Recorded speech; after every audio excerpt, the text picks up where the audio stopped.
Mike seemed fine. He laughed with his friends, showed up for work, and even cracked jokes.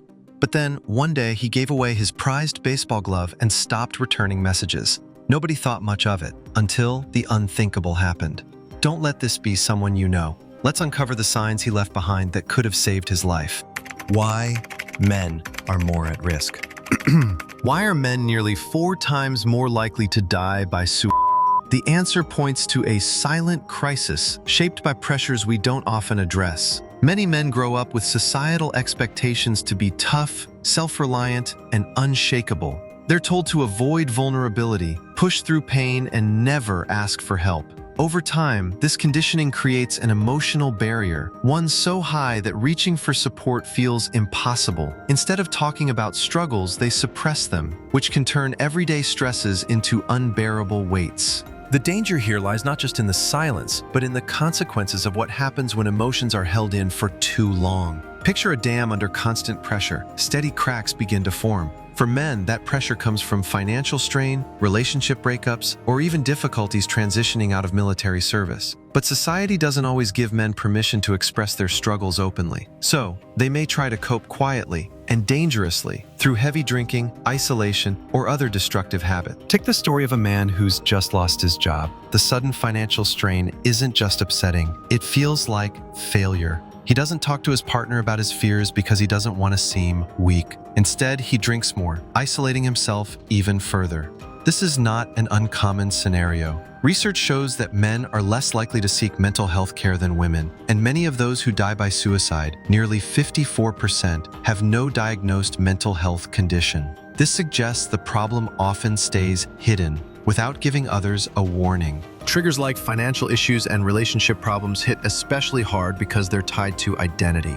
A man might feel his worth is directly connected to successfully providing or being a dependable partner. When these aspects of life collapse, self-doubt creeps in, compounded by the perception of having no one to confide in. For veterans, challenges are even more complex. Transitioning to civilian life often creates isolation, and they may hesitate to seek mental health care partly due to stigma. Add access to firearms, and you get a lethal combination. Making matters worse, the way men approach a crisis can be more final. Studies show they are more likely to choose lethal methods, which is one reason more men die by suicide even though women attempt it more often. All of this builds to a troubling truth. Subtle warning signs, be it withdrawal, changes in behavior, or sudden calmness, are easy to miss. Understanding what makes men more vulnerable is critical, but spotting early signs before the dam bursts, that's where the real difference begins. The warnings most people miss. What if the biggest signs of suicide didn't look like cries for help at all? Many assume a person struggling with suicidal thoughts will speak out or demonstrate their distress in obvious ways. But for men, the warnings are often quiet and easy to overlook until it's too late. One subtle indicator is sudden calmness following a period of depression.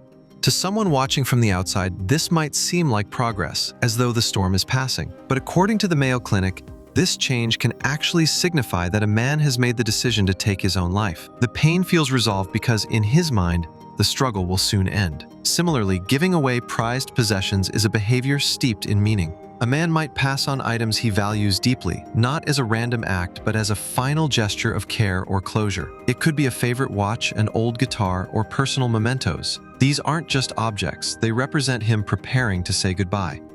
These behaviors are often misread. Loved ones might interpret the calmness as growth or see the gifts as generosity. Yet these could be urgent signals that go unnoticed. Imagine a man who starts drinking heavily after weeks of isolation. His friends might think he's trying to unwind or just needs space when, in reality, he's spiraling. Substances like alcohol can serve as an escape, but they also increase impulsivity, which is a critical danger when paired with suicidal thoughts. Expressions of hopelessness are another warning flag. Phrases like, "I don't see a way out," or "you'd be better off without me," might be brushed off as dramatic or fleeting despair, but the National Institute of Mental Health stresses that these words often carry the weight of someone wrestling with deep inner turmoil. In some cases, men also take steps to finalize things, making a will or researching ways to die. These actions show intentional planning, a step far beyond idle thoughts, and demand immediate attention. To complicate matters, there's the tendency for men to distance themselves. They might cancel plans, lose interest in hobbies, or stop replying to messages. Their retreat can be mistaken for busyness or exhaustion when it could mean they're isolating themselves before acting. Friends and family might shrug it off, thinking he's just going through a rough patch, and miss the chance to step in.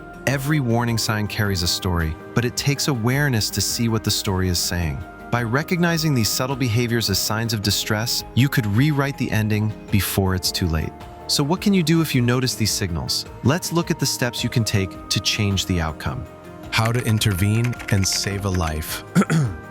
Imagine having the chance to stop someone from making a life-ending decision, a moment where your actions could rewrite the outcome, but only if you act quickly. When warning signs appear, no matter how small they seem, time matters. Acting immediately can mean the difference between life and loss, but for many, hesitation takes over. They worry about saying the wrong thing, or worse, making the situation more fragile. That hesitation can leave someone feeling even more isolated. The first step is recognizing the power of conversation.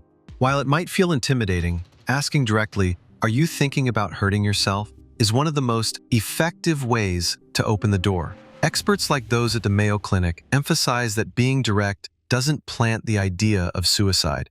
It provides a moment for honesty and relief.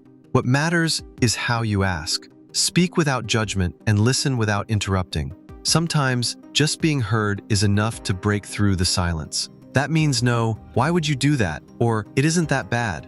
Instead, acknowledge the pain they're feeling with phrases like, "That sounds incredibly overwhelming," or "I can't imagine how heavy that must feel." When someone admits they're in danger, a crucial next step is ensuring their environment is as safe as possible. Johns Hopkins Medicine and other experts stress the importance of removing any harmful means. If firearms or medications are within reach, make arrangements to store them securely or temporarily remove them altogether. It buys valuable time to get help and reduces the risk of impulsive actions. Even small barriers can make a critical difference when emotions run high. Professional help must follow.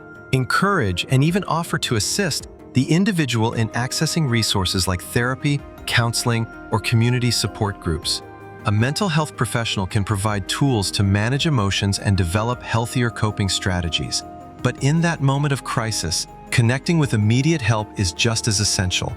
The 988 Suicide and Crisis Lifeline is available every hour of the day, offering free, confidential support from trained counselors.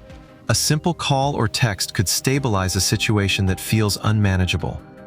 One story sticks out. A man on the verge of suicide finally opened up to a friend who approached him calmly and listened. That conversation convinced him to seek therapy. Today, he credits that friend for saving his life. These moments, while challenging, can change everything. It's not easy, but when you recognize the signs and take action, you can absolutely be the difference. And sometimes, that's all it takes. Now, let's revisit Mike's journey to see what might have been possible. Men don't have to suffer in silence. Intervention is possible, and lives can be saved. Recognizing the signs before they escalate and stepping in can truly change the course of someone's life. If you notice a friend, brother, or colleague struggling, don't wait. Be the person who asks, who listens, and who helps connect them to the support they need. Sometimes it's as simple as starting a conversation or showing them they're not alone. Because sometimes that single act of care can be the bridge between despair and hope. The right actions at the right time can save a life.